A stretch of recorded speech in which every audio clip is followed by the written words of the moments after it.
O item 18.18.3, a Babilônia e a Mariolatria. Aí o mesmo artigo do Instituto Cristão de Pesquisa, depois vocês podem ouvir eles em sequência, né? Ele continua: a mariolatria continua mais forte do que nunca. A devoção às deusas do catolicismo cresceu nas últimas décadas e continua crescendo. Por meio de abaixo assinado na internet para pressionar o Papa João Paulo II a conceder a Maria de Nazaré o que os católicos chamam de quinto dogma. 5 milhões de assinaturas já foram levantadas. O quinto dogma, título oficial de corredentora da humanidade, confere a santa posição de quarta pessoa da Trindade. Presta atenção, a história comprova que a Igreja Católica adotou um culto pagão, né? Isso os reformados têm que pensar 10 vezes. Nós estamos tratando de doutrina da salvação. Então eles têm que pensar 10 vezes antes de seguir qualquer doutrina que a Igreja Católica tenha adotado depois de Constantino. Qualquer doutrina que tenha adotado, experimente abandonar. Uma que eles vão abandonar, claro, é o determinismo de Deus, né? Ok? Então, essa instituição claramente ela trouxe esse paganismo pagão com personagens cristãos, que é o de Maria, e veja o movimento que está ocorrendo agora. Eles querem dizer que Maria, ela participou da redenção da humanidade. Essa é uma heresia gravíssima, E aí eu repito, essa instituição, ao mesmo tempo que ela está fazendo isso, tem pastores das Assembleias de Deus chamando ele de sua santidade, de um representante de Deus na terra. Isso é tudo que eles querem. Esse engano vai realmente, claro, corromper doutrinariamente a igreja, porque o que essa instituição está fazendo, além das muitas heresias que ela já colocou, do determinismo dos deuses, de honrar uma divindade chamada Vaticanos, que é o nome, né, da sede deles, ok? De tantas coisas que nós temos visto que eles têm feito, agora eles querem colocar Maria como redentora também. Ela participou da obra expiatória de Jesus. Essa é uma heresia grave. E eles provavelmente vão fazer isso, né? E dependendo do tempo que Jesus volte, nós veremos, infelizmente, aumentar o número de pessoas que vão participar dessa união de religiões. Que vão girar em torno de uma instituição pagã como a Igreja Católica é. Eu falo e estou aqui citando também um texto do Instituto Cristão de Pesquisa.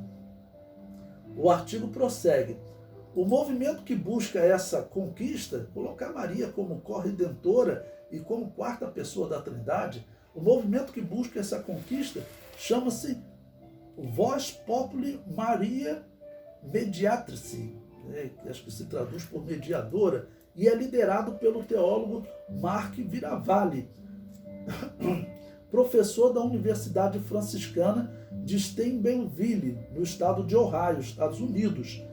Pelo menos 500 bispos e 42 cardeais já assinaram o abaixo-assinado, conforme matéria publicada pela revista Tudo, em setembro de 2001.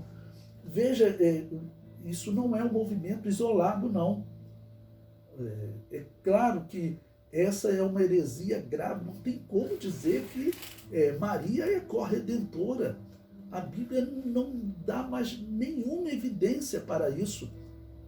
Maria, pelo contrário, ela precisou de salvação. Mas o que nós estamos vendo, a Igreja Católica que instituiu esse sistema, está agora deixando bem claro que o alvo dela é realmente engrandecer a Deusa Mãe, Semíramis, na verdade. E essa instituição, como eu disse para vocês, em 2017, todas as igrejas protestantes, anglicana, luterana, metodista e presbiteriana, assinaram um acordo de união das igrejas. Eles assinaram um acordo de volta à Igreja Católica. É só vocês pesquisarem na internet que vocês vão achar. Se quiser, me pede que eu mando o link dos sites, que os sites católicos, fizeram uma festa, né? Eu vi site católico falando, os protestantes não creram, mas para Deus nada é impossível. Eles voltaram à casa da mãe, né? Ou seja, quem é essa mãe? É a Babilônia apocalíptica. Então, isso é um grande tiro no pé que a Igreja Católica, as igrejas protestantes estão dando, assinar esse acordo com a Igreja Católica e essa união das religiões. E as Assembleias de Deus também, que estão seguindo esse caminho, adotando esse caminho, está seguindo um caminho de morte espiritual também. O comentário prossegue. O Papa atual foi e é um dos grandes fomentadores desse culto idólatra.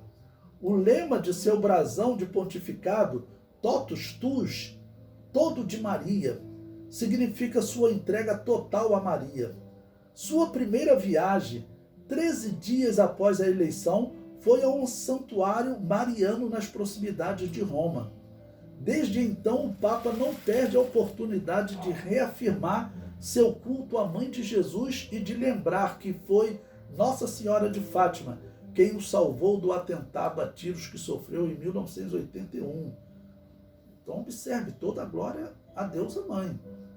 No século XX, foram registradas em todo o mundo cerca de 200 supostas aparições da Virgem Maria. Como eu disse, a Igreja Católica só acredita que ela aparece porque ela é deusa, né? Ela é uma deusa, porque se fosse só a mulher, ela não poderia voltar a este mundo. Os dogmas da Imaculada Conceição e da Assunção de Maria, proclamados no século XIX, colaboraram para todo esse entusiasmo. Lamentamos o fato de que a humilde Maria não tem nenhuma culpa em toda essa idolatria cometida em seu nome. Com certeza, as rezas, os cânticos, os sacrifícios, as promessas não vão para ela, que, assim como os demais servos do Senhor, também está aguardando a ressurreição dos mortos, né? Claro, Maria, como eu disse em outro momento, a mulher de Deus, ok? Só que ela, a descrição bíblica, e isso é fundamental, a descrição bíblica é que Maria, ela hoje, ela aguarda a ressurreição, como qualquer outro. A Bíblia não dá nenhuma função especial a Maria, de intercessora, nada, de mediadora, nada, de dar ordem ao filho, pelo menos é o que os católicos colocam, né? Peça à mãe que o filho obedece. Então, nada disso se aplica a Maria. Ela, uma santa mulher de Deus, ela aguarda a ressurreição, não como todo cristão aguarda.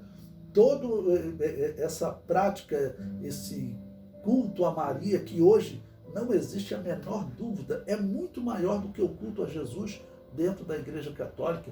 A história comprova, esse era exatamente o culto pagão, ok?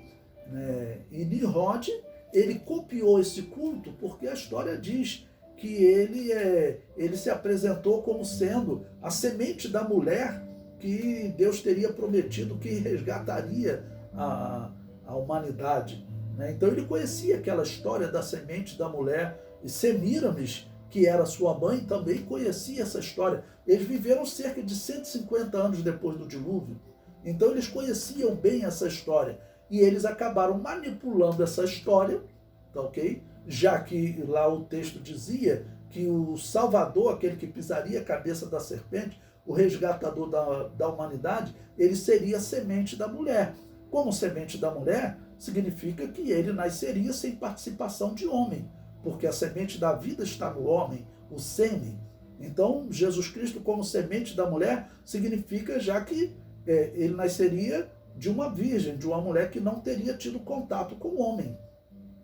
E Nimrod copiou isso, e Semíramis começou a dizer que ela deu à luz a Tamuz e continuou virgem.